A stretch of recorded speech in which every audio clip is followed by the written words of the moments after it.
Então, nós vamos continuar a nossa aula de computação forense e hoje nós vamos prosseguir para a codificação de dados alfanuméricos. Porque na aula passada, na aula de ontem, a gente viu codificação de dados numéricos, né, de números inteiros, números de ponto flutuante e um aspecto importante na hora de armazenar esses dados, que é uma lógica que os computadores seguem, que é se eles vão armazenar esses dados de forma Big Endian ou Little Endian. Aqui nós vamos explorar algumas decisões que são feitas na hora de codificar dados alfanuméricos e algumas características que decorrem disso. Então, primeiro, nós vamos ver como que é feita a codificação de texto, a codificação ASCII, que é das primeiras que surgiram, e algumas consequências dela, o char7, que é uma evolução, uma característica a mais que surge daí, e, por final, o Unicode. Tá? Porque dependendo do que a gente está analisando, a gente tem que saber com o que a gente está lidando para analisar de forma correta. Primeira coisa que a gente tem que olhar no que diz respeito à codificação de texto. Texto, ele é codificado como texto, normalmente, direto em qualquer software que ele esteja codificado. Então, qualquer texto que já existe formatado, que não é um texto que o usuário vai oferecer, é um texto que o software já tem, esse texto já está lá no software, na maioria absoluta dos casos. Existem casos específicos em que o texto é montado à medida que ele é necessitado, mas normalmente isso são estratégias justamente para disfarçar a existência desse texto dentro do software. Tanto que existem ferramentas específicas para identificar todos os textos dentro de um executável, por exemplo. Tá? Então, se vocês forem no Linux, existe um comando que é nativo do Linux, que é o comando strings, que você passa para ele qualquer tipo de arquivo, pode ser um arquivo executável, um binário, um arquivo texto, e ele percorre todo o arquivo, procurando qualquer pedaço de texto de um tamanho mínimo, é um dos parâmetros que você pode passar para o comando, e ele mostra para você todos esses códigos. Então, isso é bem conhecido, isso daí é comum e por isso que não é aconselhável a pessoa, quando vai gravar, vai anotar, registrar a sua senha, login, senha, credenciais no computador, que você não escreva isso num arquivo, mesmo que tenha trocentas coisas juntos. Porque um hacker ou alguém mal intencionado pode usar uma ferramenta dessa para procurar por strings no meio de arquivos e se o seu login e senha estiver lá, ele vai identificar isso. Tá? Então, o ideal é que isso não esteja escrito de forma limpa num arquivo. Tá? Por isso a orientação. Porque o que você escreve de forma textual, fica de forma textual. Tá? Então, por conta disso, que muitas vezes o perito ou um profissional da força policial, ele faz uma busca na memória do computador para tentar registrar os dados que estavam armazenados na memória. Porque na memória fica grande parte dos dados textuais que a pessoa entrou recentemente, né? O que ainda não foi jogado para fora da memória. Então, se a pessoa entrou com usuário e senha para algum serviço, existe uma grande chance de que esses dados ainda estejam em memória. E como eles foram digitados de forma textual, eles vão estar de forma textual na memória também. Então, a utilização de uma ferramenta dessa num dump de memória vai extrair todos os pedaços que pareçam texto, que tenha comportamento de texto. Porque se ele souber Sim, o arquivo, ele tem uma parte textual, depois tem uma parte binária, depois outra parte textual.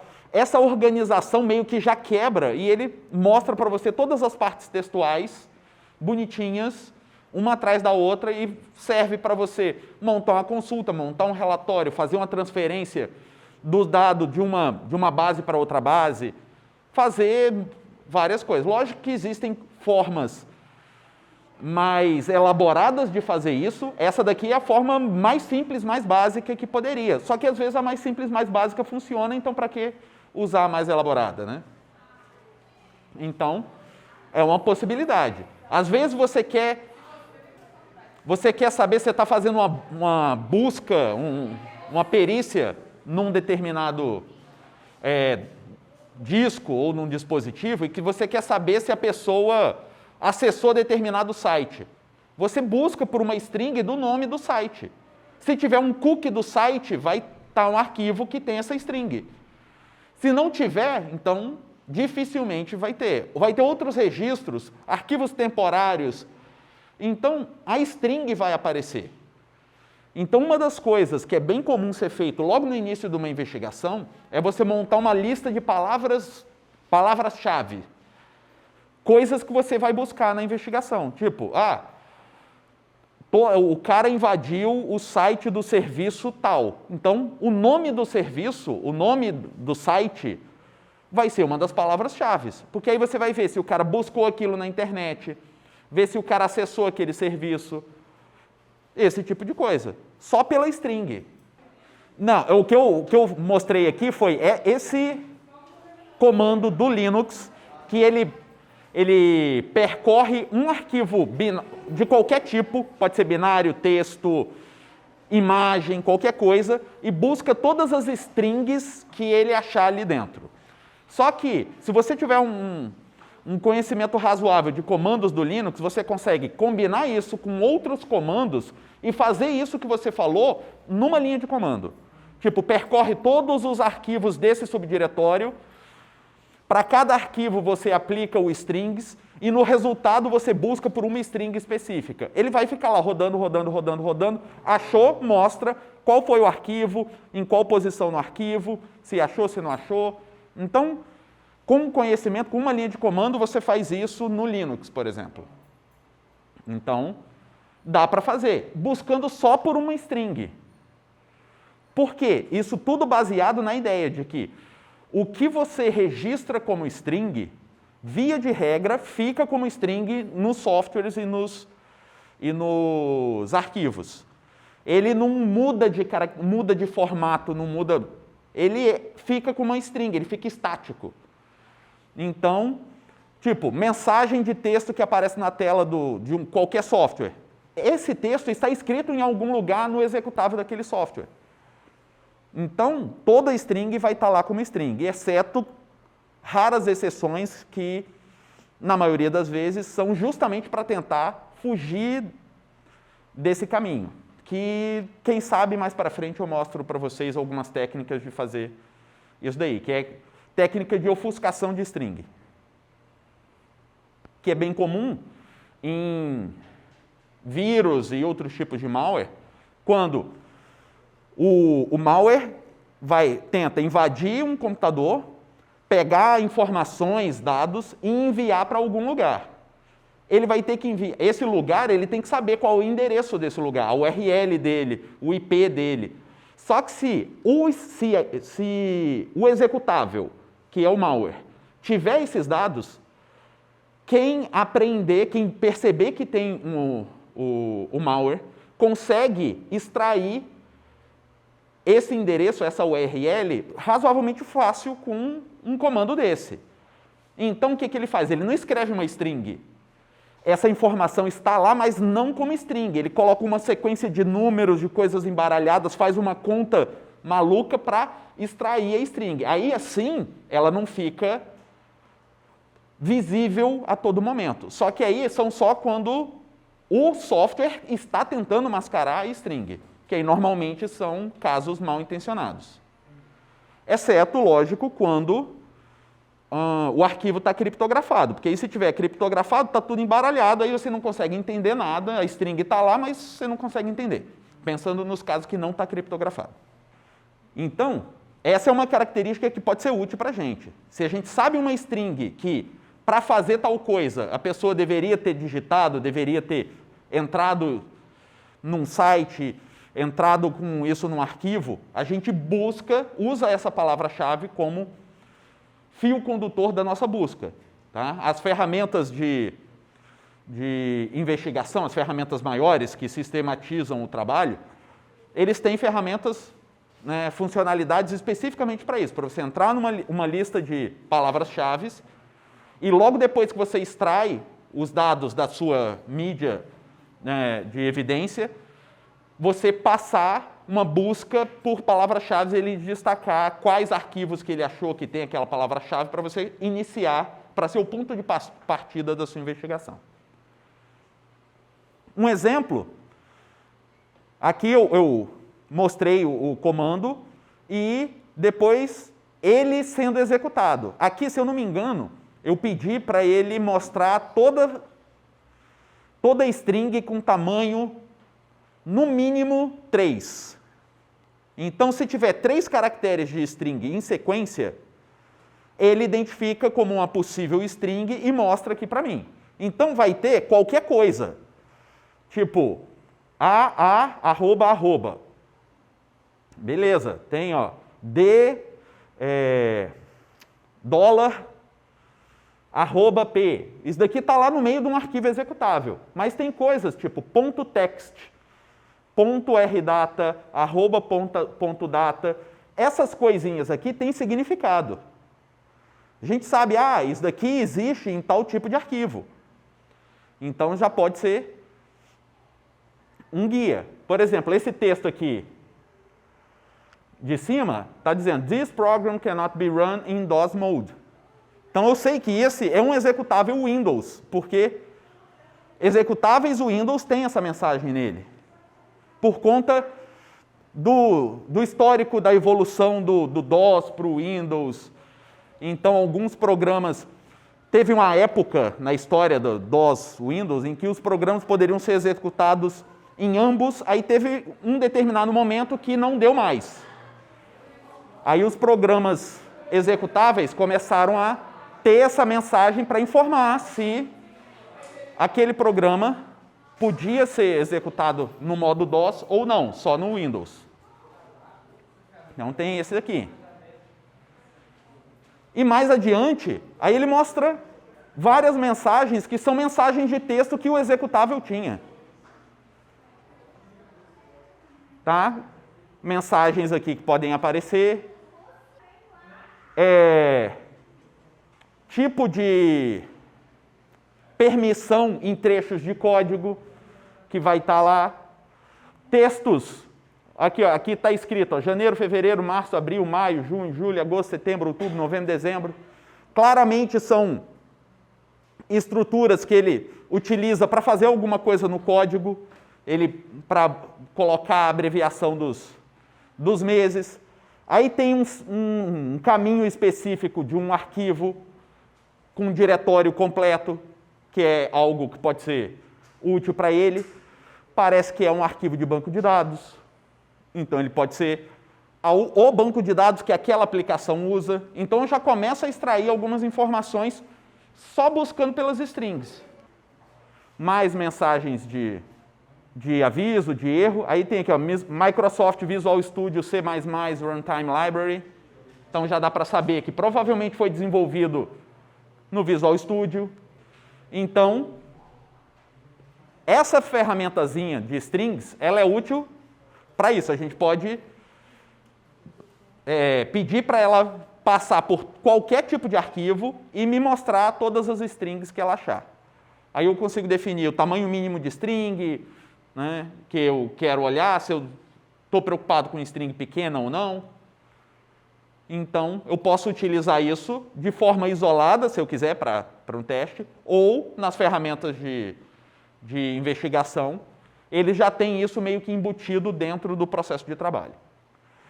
E aí a gente tem que e para como o caractere, né, o alfanumérico, é codificado no computador. Nos primórdios, o que nós tínhamos era isso daí, tabela ASCII, que era um código para a gente representar 128 caracteres diferentes. Tá? Então, ele usava 7 bits, tá vendo? 4 aqui e 3 aqui. 7 bits era o suficiente. Não precisava de 8 bits. Por quê? Com isso, a gente já codificava todos, entre aspas, os caracteres que eram necessários. Então, aqui, ó, no 00, começando no 00000, né? Tinha todos os códigos de caracteres de controle, né? Pular linha, nulo, delete, tab, essas coisas que são necessárias para o computador interagir e construir, né, as informações textuais, mas que não necessariamente aparecem na tela como caractere. Aí depois começa a parte que aparece na tela, que aí vem o espaço, aí vem pontuação, né, exclamação, aspas duplas, jogo da velha e assim por diante. Aí depois começa, ó, os números, né, os dígitos numéricos, 0, 1, 2, 3, 4, 5, 6, 7, 8, 9, mais algumas pontuações. E depois começa, ó, pelo maiúsculo, as letras, de A a Z, mais algumas pontuações, depois as letras minúsculas, de A a Z, mais algumas pontuações e o delete. Com isso, 127 caracteres era o necessário. Era o suficiente, não precisava de mais do que isso. Para quem escrevia em inglês, né? Porque tem alguns caracteres que nós precisamos, nós, né, que falamos e escrevemos em português, que não estavam ali. Por exemplo, C cedilha não existe ali, vogais acentuadas não existe ali. Vocês não eram vivos nessa época, mas lá na década de 90 era bem comum, qualquer coisa que era produzida no computador, você já recebia e já sabia assim, tá, não vai ter acento, não vai ter acentuação em nada. Por quê? Os computadores não estavam nem aí para quem não estava escrevendo em inglês, porque a codificação que usava era a codificação ASCII. E ela foi pensada apenas nesses caracteres. Tá? Então era bem comum, antigamente, usar só essa codificação sem mais nada. Tá? Aí era comum não ter acentuação de cedilha, de vogais acentuadas, nada disso. Tá? Só que com a computação se expandindo para fora do universo de quem falava inglês, isso começou a incomodar. Então começou a ter pressão para que tivessem esses outros caracteres. Aí, em algum momento, eles criaram o ASCII estendido, que era o quê? Nós tínhamos utilizado apenas 7 bits, tinha 1 bit sobrando no byte. Por que não estava sendo usado? No início, porque não precisava, não era necessário. Ah, mas agora a gente percebeu que precisa, então a gente pode utilizar esse bit a mais, que daria mais 127 valores possíveis. Resolve o problema, né? Depende, resolve o problema de um, talvez não de todos. Então aqui, ó, dando uma repassada. Quais são os caracteres, os valores que tem, ó, de 0 a 127. O que cada um significa lá? Nulo, começo do cabeçalho, começo do texto, fim da transmissão, pergunta, né? Requisição, reconhecimento, que é o OK, o bell, que é um sinalzinho sonoro, backspace, que é apagar o caractere anterior, tab, pular linha, aí o carriage return. Porque essas coisas, essa codificação, não foi criada pensando no computador que nós temos hoje. Foi pensada no computador que eles tinham na época que eles criaram isso. Então isso foi criado pensando na época nos computadores que não tinham tela. eles imprimiam num formulário contínuo. Não sei se vocês já viram um vídeo na internet, que a tela do computador era uma impressora, que quando ele fosse dar um printf, ele ia fazer o quê? Ele ia imprimir no papel. Então, ele precisava saber, por exemplo, se ele ia pular linha, se ele ia retornar para o início da linha, que é cadê? O carriage return. 13. Carriage return. Que era como se fosse uma máquina de escrever, outro exemplo péssimo, né, que vocês também não devem se lembrar, que onde ele estava batendo a impressão era um determinado ponto. Ele podia pular a linha e continuar na mesma coluna. O carriage return fazia ele voltar para o início da linha. Então, isso eram informações que eram necessárias ser passado do computador para a tela ou para a impressora. Além do fato que muitos desses computadores eram terminais. Então, existia o computador central e existia o terminal, assim, um pouco mais adiante, que só mostrava na tela. Então, ele tinha que falar qual era o início do cabeçalho, o que era texto, o que era para mostrar no terminal ou não, se ele estava transmitindo do servidor para o terminal. Então, essa parte aqui, antigamente, era muito útil. Hoje em dia, ela meio que não faz mais tanto sentido. Muitas delas, algumas ainda fazem. Por exemplo, pular linha e carriage return. Isso faz sentido ainda. Quando a gente dá um contrabarra N no nosso printf em C, o que a gente está passando para ele? Um pula-linha. Aí aparecem algumas diferenças. Não sei se vocês já tiveram esse problema de quando vocês geram um arquivo no Windows e abrem ele no Linux, um arquivo de texto. Por quê? A forma como cada um desses sistemas operacionais gera o pular-linha é diferente, porque cada um se baseia numa ideia própria. O Linux, que é baseado no Unix, ele considera só... Cadê? Só o line feed, o new line. Então, quando eu dou pular linha, ele gera só esse. Quando eu falo no Windows, ele dá um 10, 13. Ele não dá só um 10. Aí, se você abrir o arquivo Windows no Linux, ele aparece um negocinho estranho lá. Ele parece uma caractere a mais. Eu vou falar disso um pouquinho mais para frente. Aqui, é por conta da codificação do caractere. Se é Unicode ou se eu estou usando o char7. Que é o que eu vou mostrar em seguida.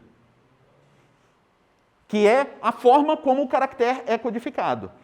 Aí, se, sei lá, o software que gerou aquilo é mais antigo, é mais novo, a codificação pode ser diferente, qual era o país, né, em que aquilo foi gerado, qual era a configuração de string que cada um usa. Então, esses daqui são os caracteres não imprimíveis e aqui os imprimíveis, os que aparecem na tela. Então, aqui é mais para mostrar as coresinhas para vocês. Então, ó, aqui em verde estão as letras, aqui maiúscula, aqui minúscula. Os dígitos, em azul está a pontuação, né, caracteres especiais. Aqui, ó, pontuação, que ele aproveita esses espaços. E aqui em bege, no início, está a parte que não são imprimíveis, são os caracteres de controle. Então, no início, tudo caractere de controle. Depois, algumas acentuações, dígitos, acentuações, letras maiúsculas, acentuações, letras minúsculas, acentuações. No caractere ASCII padrão, só os primeiros 127 valores.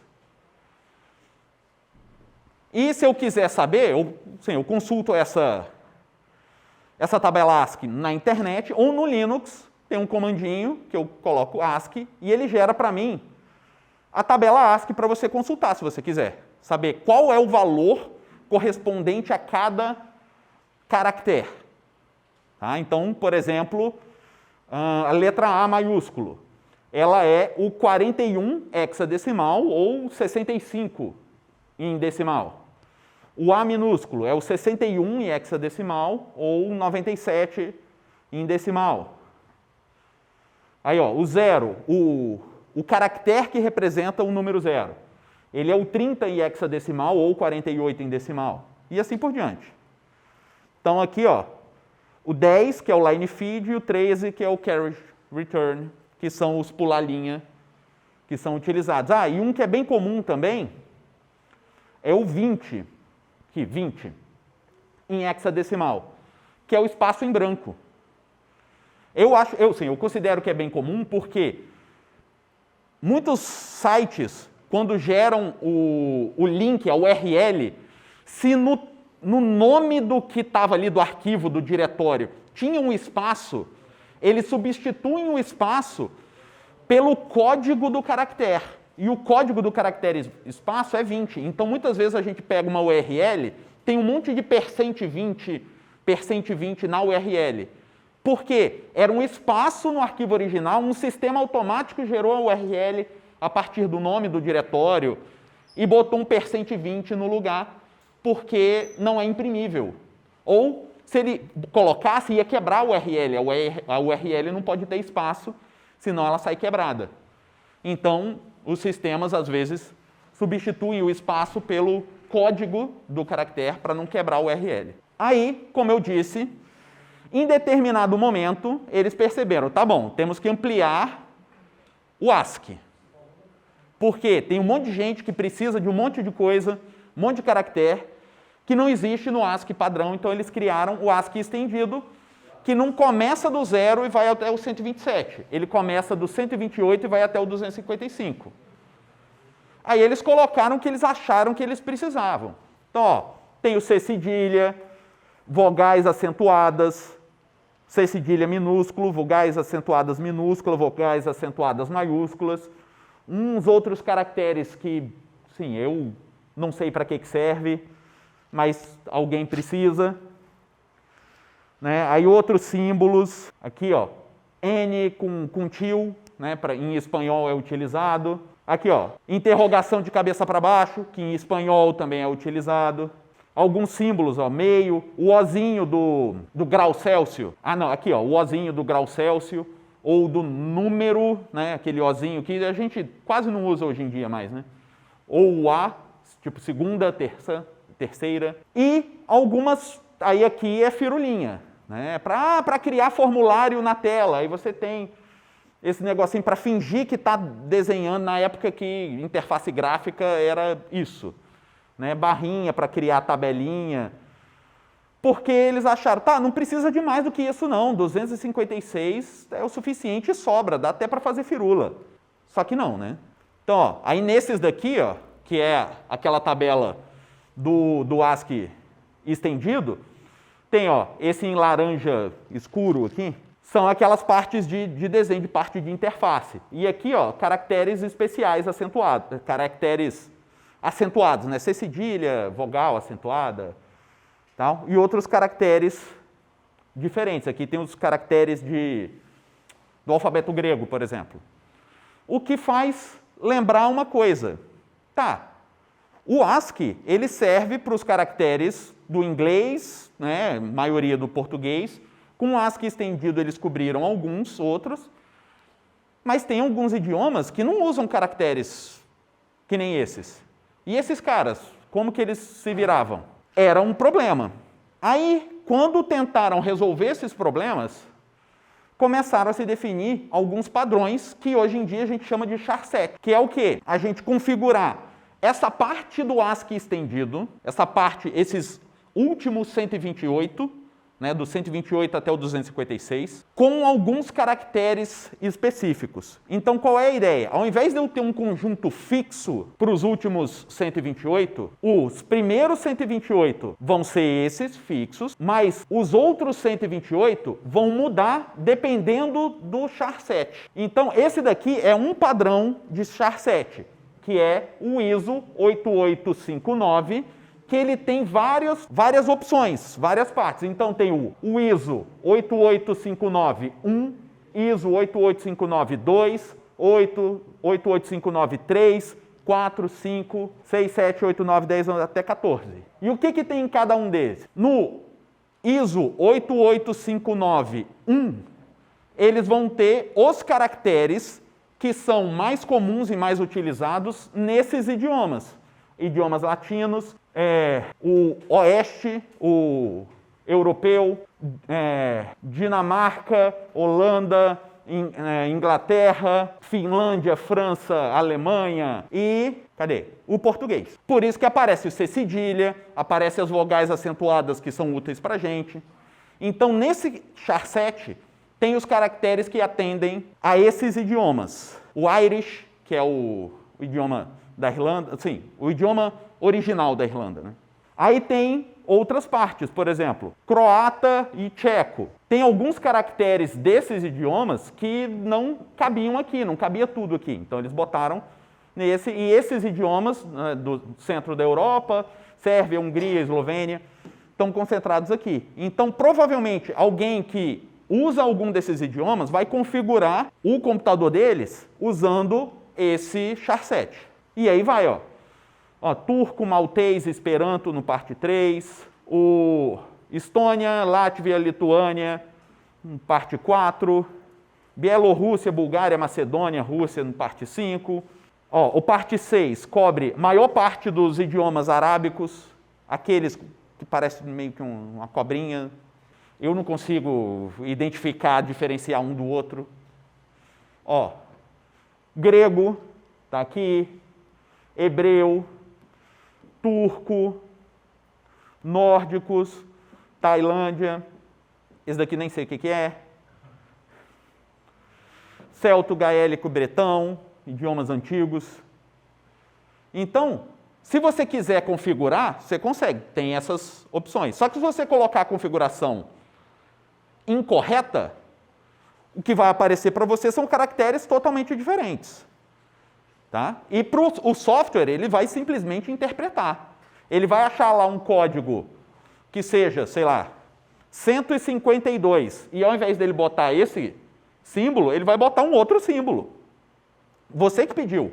Então, normalmente, a gente utiliza, quando vai usar um desses char7, a gente usa, assim, para quem é brasileiro, né, o ISO 88591. Tá? Não é a única opção, mas é uma opção comum para a gente, tá? E tem mais outros aqui, ó. Por exemplo, aqui é o 88591, né? Que é a parte que serve para a gente. O que nós temos aqui, ó? Cadê? Deixa eu me achar. Tem, ó, C cedilha maiúsculo, C cedilha minúsculo, que é útil para a gente. Vogais acentuadas maiúsculas, aqui, ó. Vogais acentuadas maiúsculas, vogais acentuadas minúsculas. E tem alguns caracteres que a gente não precisa. Por exemplo, Y com trema. Em português não serve, mas serve para algum daqueles outros idiomas que estavam no mesmo char7. Por exemplo, deixa eu ver. O N com um tio em cima, que serve para o espanhol, não serve para o português, mas está no mesmo char7. Aí tem essa letra aqui que eu não sei, que parece um A meio E. Assim, um A colado com E. Também não sei, mas tem. Tem letras que já serviram para a gente que não servem mais, tipo O com trema, U com trema, porque depois do novo acordo ortográfico, isso meio que não existe mais, né? No português. E alguns símbolozinhos que podem ser úteis. Então isso está no nosso char7, né? No char7 que a gente utiliza, porque são caracteres utilizados para o nosso idioma. Deve ter, tem a exclamação de cabeça para baixo e deve ter a interrogação de cabeça para baixo aqui, para o espanhol também. Aí tem outros, por exemplo, o char7 8859-5, que é o alfabeto cirílico, que aí tem essas coisas que, sim, para a gente não faz muito sentido. Não, cada tecla está associada a um código. Cada tecla está associada a um código específico, exceto as teclas de controle, né? Tipo Ctrl, Shift, mas aí, e nem todas estão associadas a uma tecla. Algumas você tem que acessar por uma combinação de teclas para acessar um código. Sim, dependendo, aí, sim, são coisas diferentes, são a decisão do hardware e como o software associado pode ser para o mesmo símbolo, aí depende do hardware e do driver associado àquele hardware. Por isso que às vezes a gente compra um teclado maneiro, mas que é de uma configuração totalmente estranha, e a gente apanha para achar o driver. Por quê? Porque o driver, assim, o hardware só funciona se tiver um software associado que faz a tradução para o sistema operacional. Se a gente estiver utilizando o driver errado, acontece um monte de coisa estranha. Por exemplo, esse meu notebook, o teclado dele não é o teclado ABNT.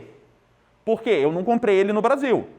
Comprei quando eu estava fora. Então, o driver desse teclado, eu levei uma surra para achar. Por quê? Eu ia usar esse teclado e eu ia escrever em português. Então, os drivers que entendem como que a gente faz para escrever os caracteres em português, eles são criados associados a teclados português, que são os teclados ABNT. Se eu for no Japão, comprar um teclado lá e tentar usar o teclado de lá para escrever português, boa sorte. Existe algum driver que pega o teclado que é comum no Japão e usa ele para escrever português? Deve ter, porque eu não devo ser o primeiro que teria esse problema, mas boa sorte para achar. Eu gastei alguns dias procurando o driver para resolver esse problema para mim. Achei, está guardado o driver para, se eu precisar configurar de novo, reformatar o computador, eu não preciso gastar mais um tempão para achar esse driver. Da Irlanda. É o teclado da Inglaterra, o teclado UK, que ele tem o arroba do lado direito, perto do shift. Aí, sim, é complicadinho. Não tem cedilha? Não tem cedilha, não tem um monte de acentuação. Então você tem que usar, ao mesmo tempo, um driver que reconheça essa configuração de teclas e que tenha a opção de você usar tecla suspensa, de você apertar uma tecla, ela não aparece na tela, aí você aperta uma outra tecla, que aí ela combina as duas para montar. Por exemplo, eu aperto acento, ele não mostra nada na tela, aperto cedilha, o C, aí ele coloca essa cedilha. Isso é o driver que faz. Só que tem que ser um driver que sabe o que são aquelas teclas. Senão eu ia ter que, na minha cabeça, pensar, para escrever C cedilha, eu tenho que apertar fecha colchete C. Qual é a lógica de... porque no teclado que o driver usava, no lugar do fecha colchete, era sei lá o quê. Aí a gente fica bugado para fazer isso daí. Achando o driver correto, ele faz isso para a gente, que é para isso que ele existe, né?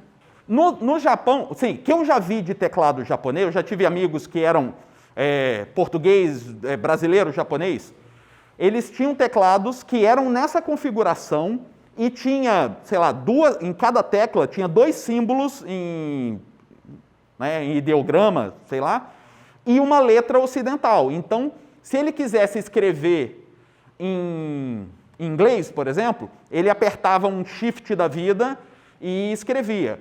Se ele apertasse, sei lá, um outro shift, ele usava o outro. Então, sim, eu não sei se o quão simples é isso. Eles têm os drivers específicos para fazer esse controle de 2, 3 camadas de teclas, mas não sei exatamente, né, se é assim. Porque, sim, para eles, sim, para escrever em japonês, Q, R, T, W, não faz a menor diferença, né? A não ser que você... Não, agora eu vou escrever em inglês, aí faz sentido. Em inglês ou em outro idioma. Esses símbolos são símbolos da parte estendida do ISO 88595, que é do alfabeto cirílico. Aí tem vários outros alfabetos, por exemplo, o alfabeto celta, que é na parte 14 do ISO, que aí tem outros carinhas, tem um S cedilha, sei lá, nem sei se é esse o nome, mas para mim parece um S cedilha. um T duplo, aqui parece uma cruz, um B com um traço, parece um B cedilha. Né? Um monte de coisa ali que, para quem escreve nesse alfabeto, deve fazer sentido, para a gente não faz. Tá? Então, só que o teclado tem que ser capaz de gerar esses códigos para todo mundo. Então, isso foi um problema muito grande por algum tempo. Até que se pensou, tá, a gente tem que criar uma codificação que atende todo mundo. Aí veio o Unicode. Eu lembro, eu estava na faculdade quando o Unicode surgiu e foi assim, uau! Unicode, agora a gente não precisa mais de dizer qual é o idioma, ele vai conseguir representar tudo. Por quê? Na época, a internet estava começando a virar alguma coisa. Então, eu queria ser capaz de eu escrever um site, botar na internet, e quem estiver do outro lado, lesse aquele site, sem aparecer um monte de caractere estranho, bagunçado. Que ele escrevesse o que ele lesse, o que eu escrevi. Porque imagina, um cara escreve lá no Japão um site e eu entro e aparece um monte de código ao invés de aparecer as letras. Ah, professor, mas eu não entendo japonês. Mas e se eu entendesse? Se eu quisesse ler em japonês, não ia aparecer, nem que eu quisesse. Então isso era um problema. Então foi criado o Unicode, que era a ideia de ter uma codificação única, que codificasse todos os caracteres existentes e mais. Ao invés de eu ter que configurar char7, qual é o código, ele ia gerar todo mundo. Qual é a ideia? Esse Unicode teria 16 planos, cada plano desse conseguiria representar até 65.536 caracteres diferentes. Então a gente foi de 128 caracteres do ASCII padrão para 16 vezes 65.536. Era aquela ideia. Nunca mais a gente vai precisar procurar código diferente para representar caractere. Tipo, mas isso é mais do que o necessário para se representar todos os caracteres de todos os idiomas que existem. E os que vão ser criados? Tá tudo, sim, tem espaço de sobra. Então, no total, a gente conseguiria representar 1.048.576 caracteres diferentes. 2 a 20. É muita raça de caractere. Aí, associado a isso, foram criadas 3 formas de codificar esses planos de caracteres. O UTF-8, o UTF-16 e o UTF-32. É a forma de codificar um caractere Unicode. Então, UTF significa Unicode Transformation Format. Então, eu posso utilizar esse. O que muda? Muda o tamanho. Quantos bits eu vou utilizar? 8, 16 ou 32 bits. Como que eu vou fazer isso? Dependendo de onde está o caractere que eu quero codificar, dentro dos meus planos, não tenho 16 planos de 65.000 caracteres cada um? Então, cada caractere desse tem um código. É o código do caractere. Pode ser de 0 até algo muito grande. Se o caractere que eu quero representar está entre o 0 e o 7F, eu posso representar usando o UTF-8 e usar um caractere dele. Ele vai usar 1 byte, porque ele vai usar 8 bits. Ou eu posso usar o UTF-16, que vai gastar 2 bytes. Ou utilizar o UTF-32, que vai usar 4 bytes. Mas se o meu caractere estiver nessa faixa entre o 80 e o 9F, ou eu uso o UTF-2, o UTF-8 consumindo 2 bytes, ou o UTF-16, que vai consumir 2 bytes, ou o UTF-32, que vai consumir 4 bytes. Então, nessa faixa aqui, eu vou usar no mínimo 2 bytes. Se o meu caractere estiver nessa faixa, eu vou gastar no mínimo 3 bytes aqui, ou se eu usar o UTF-16, eu consigo 2 bytes. Porque parte dos bytes, quando eu estou usando o UTF-16, o UTF-8, para representar aqui, parte eu perco para falar que tem mais informação na frente. Eu acho que no próximo slide eu vou explicar isso para vocês. Então, o UTF-8, cada código representa 8, sim, consome 8 bits, mas eu posso usar mais de um caractere UTF-8 para representar um código maior. Então, eu posso usar 4 seguidos para representar um caractere desse. Da mesma forma com o UTF-16, eu posso usar um para representar algum desse, né, um que consome 2 bytes, mas se eu quiser representar algum desses, eu uso mais outro de 16 bytes, 16 bits, e eu represento esse. Ou usar um 32, que aí eu represento qualquer cara ali com um caractere de 32 bits. Quanto maior for a quantidade de dados que você gera, mais tempo ele vai consumir para codificar, decodificar, então ele é mais complicado. Mas hoje em dia, para a maioria das aplicações, o que a gente menos está se preocupando é capacidade de processamento. Para esse tipo de uso, a gente está gastando capacidade de processamento para minerar Bitcoin. Então, isso daqui não é mais problema para a gente. A gente tem um computador no bolso que tem uma capacidade de processamento absurdamente maior do que o que a gente precisa. Então, não é um grande problema. Faz diferença para muitas coisas. Alguém falou aqui atrás que às vezes aparece caractere em branco. O que é esse caractere em branco que às vezes aparece numa string? Quando você pega uma string num arquivo, num banco de dados, num HTML, às vezes. Se o texto foi gerado em Unicode e você está lendo sem ser em Unicode, você está lendo com um ISO daqueles de antes, vai parecer para você espaço, caractere, espaço, caractere, espaço, caractere. Por quê? Sim, no nosso caso específico, em português, toda vez que a gente precisar de um caractere que é da parte estendida, a gente vai usar alguém daqui. Usou um C cedilha, uma vogal acentuada, ele precisou um daqui, então ele vai usar 2 bytes. O outro byte, se eu não estiver lendo em Unicode, ele provavelmente vai ser lido como um espaço ou como um pontinho, por conta da forma como ele é codificado. Então vai aparecer para a gente ponto, uma letra, ponto, uma letra, ponto, uma letra, ponto, uma letra. Então isso pode gerar alguns transtornos se a string foi gerada em Unicode e você está consumindo a string sem ser em Unicode. Então, se todo mundo estiver usando Unicode, beleza. Mas, enquanto tiver um aqui e outro ali, pode gerar esse problema. Então, aquela ideia que eu falei que o byte eu posso usar 1 byte, ou 2, ou 3, ou 4. Do 0 até o 7F, quando eu estiver utilizando o UTF-8. O meu primeiro byte vai ser 0 para representar todos esses caras aqui. Então, se for qualquer um daqueles caracteres do ASCII original, sem ser o ASCII estendido, eu consigo com 1 byte do UTF-8.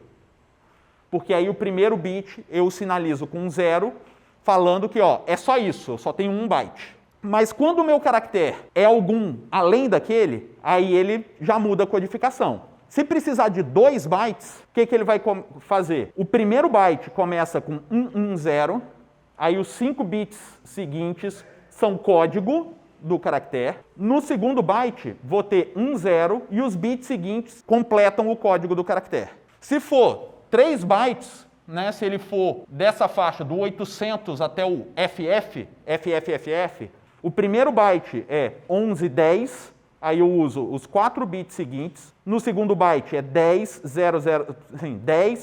e o restante é o código. E no terceiro byte é 10 e o restante é código. Se eu precisar de 4 bytes, no meu primeiro byte eu vou ter 1110 e o resto é código, os demais bytes começam com 10. Então eu vou estar usando essa partezinha que está com um xizinho aqui para identificar qual é o caractere que eu quero. Os primeiros bytes são só para identificar quantos bytes eu estou utilizando e se esse é o primeiro byte, segundo byte, terceiro byte, quarto byte.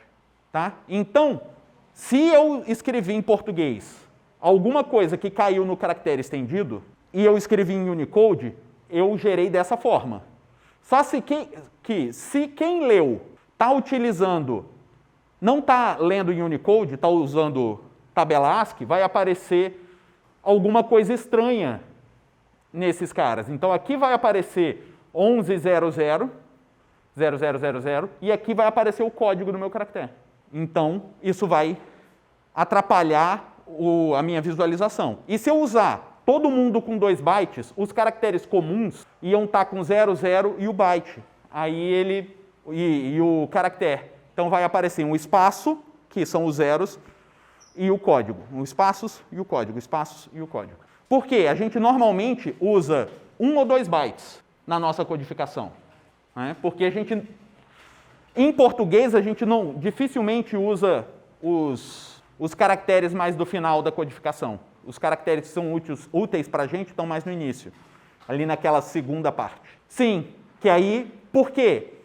Com essa ideia, como o Unicode foi criado para suprir principalmente essa demanda, o UTF-8 ele serve para a maioria dessas aplicações. Poderia ser o UTF-8 ou o UTF-16 também.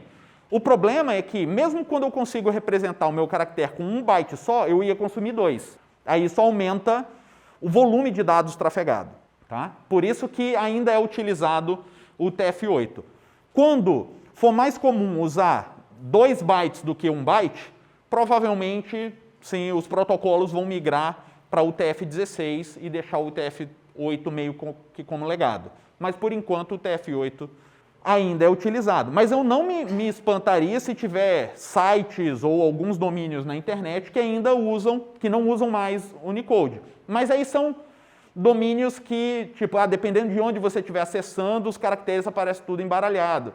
Sim, página antiga, página mal feita, né? Mas, sim, não há impedimento nenhum para se criar um site assim. Tá? Ele só não é mais tão bem visto hoje em dia quanto era nos primórdios da internet. Tá? Aí, se vocês procurarem na Wikipedia, existe uma tabelinha com os planos do Unicode. Cada um dos planos, daqueles 16 planos, então tem plano 0, plano 1, plano 2, tem alguns planos que são reservados, alguns parcialmente utilizados, alguns sendo utilizados, né, algumas partes ali na frente. Por quê? A ideia é que essa codificação fosse possível codificar todos os caracteres que nós temos hoje e possibilidade de expansão para o futuro. Então, nem metade disso daqui está sendo utilizado. Olha lá, os planos de 3 a 13 estão reservados. Né? Ainda, tipo, quando precisar no futuro de caracteres, tem ali, para codificar e representar. Então, se a gente quiser usar Unicode para representar os emojis que tem no WhatsApp, beleza. É só ver, né, o órgão que padroniza o Unicode e cadastrar. Esse daqui, esse emoji é tal código, esse emoji é tal código. Usa um plano todo só para emoji. Beleza. Existe, sim, a tecnologia está aí. Se é um bom uso ou não, só o tempo diria. Mas tem essa possibilidade. Certo? Então aqui a gente consegue procurar para achar caracteres específicos. Por exemplo, sim, um exemplo curioso. Numa disciplina que eu dei de estrutura de dados, uma disciplina de estrutura de dados no curso de verão, que eu passei para fazer um joguinho de cartas usando em C só, né, a interface de texto. Aí um dos alunos se empolgou e fez ele coloridinho no texto. Sim, deu uma interface gráfica texto, né? Aí tinha um jogo de cartas. Aí, por exemplo, ele queria que aparecesse a carta, aí ia aparecer a cartinha, o símbolo do naipe e... Não, é ao contrário, né? A carta aparece assim, normalmente, não é? Então, aparece o número ou letra da carta, né, direitinho no canto superior direito, e no canto inferior esquerdo aparece ele de cabeça para baixo, porque na carta física, se a gente segurar de cabeça para baixo ou não, a gente vê o número, né, o valor da carta. Aí ele procurou, no Unicode, caracteres que pareciam com os números e letras de cabeça para baixo. Achou todos e botou. E ficou legal. Lógico que 6 e 9 é fácil, né? O 6 já é o 9 de cabeça para baixo. 8 a mesma coisa, 0 a mesma coisa. Mas o 7, por exemplo, ele achou lá um caractere, sabe-se lá de que idioma, de lá de onde, que parece o 7 de cabeça para baixo. Beleza, tacou lá. Ele usando o Unicode, ele tem acesso a isso. E se o software que você está utilizando consegue imprimir na tela os caracteres Unicode, ele vai utilizar. Então, desde para coisas bobas, que nem essa, até para alguém que entende qual é o significado desse caractere, que é um 7 de cabeça para baixo. Beleza. Na internet é onde isso é mais útil, porque pessoas de qualquer lugar do mundo podem acessar qualquer página. Beleza?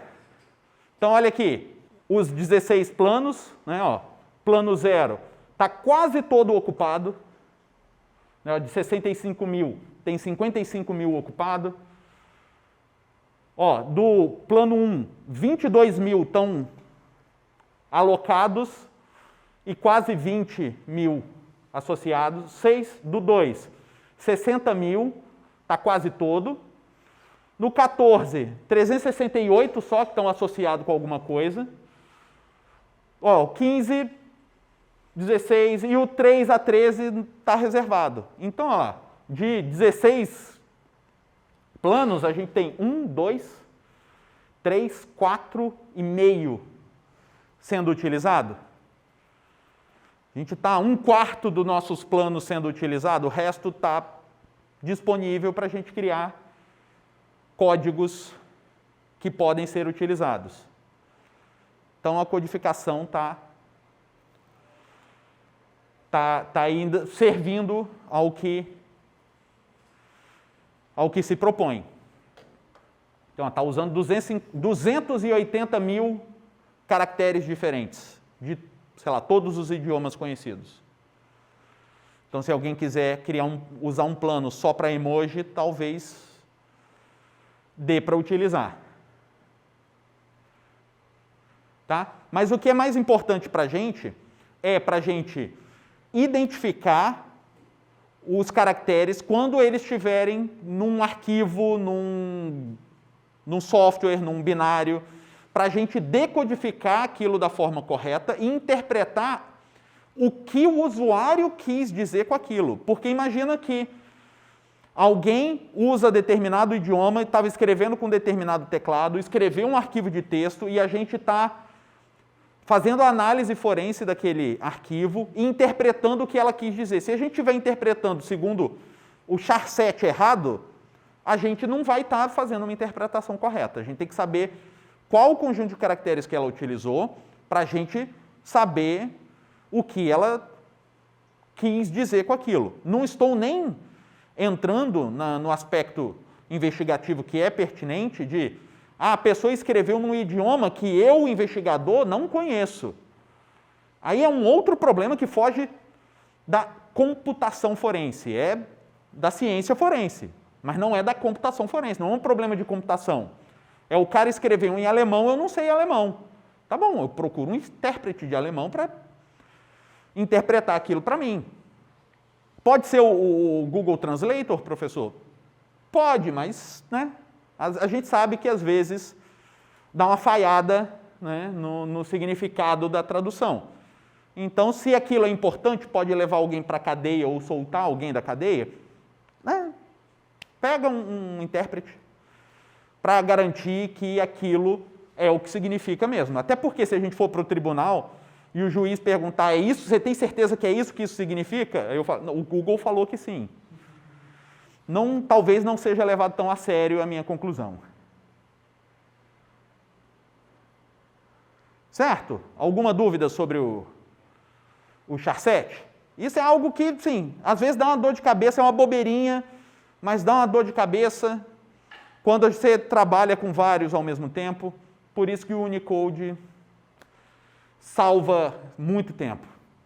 Não, também a codificação pode ficar estranha. Sim, o dá problema é aparecer os caracteres meio bagunçados, mas, sim, Você vai conseguir perceber que tem algo estranho, mas mesmo assim você vai conseguir ver a mensagem que está ali. Porque ele vai estar como se fosse desformatada. Né?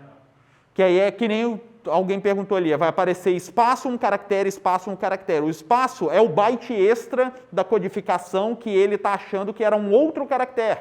Mas não, era o segundo byte da codificação daquele caractere que ele não percebeu que era Unicode, que era o TF8 de 2 bytes. Essa que é a ideia. Tá? É bem comum também quando você força o TF16 e o outro está lendo com o TF8. Então ele acha assim, esse caractere tem só 1 byte, então esse outro byte aqui é outra coisa. Mas não, estava usando o TF16 e não o TF8. Então todo mundo ia ter 2 bytes. Pode acontecer isso também. Pode ser, ou então, dependendo, você comunica qual a codificação que você está utilizando antes para ele não precisar ter esse custo a mais. Mas, às vezes, sim, existem vários protocolozinhos de como comunicar isso para evitar esse transtorno. Né? E, às vezes, nessa comunicaçãozinha que é a parte chata de, quando você está fazendo para você, no seu computador, a codificação está errada, vai lá, muda, a codificação está certa. É só isso, é questão de configuração de protocolo. É simplesinho, mas na hora de investigar, você só precisa acertar qual é o formato para você ter a mensagem inteira, né, e interpretar da forma correta. Beleza?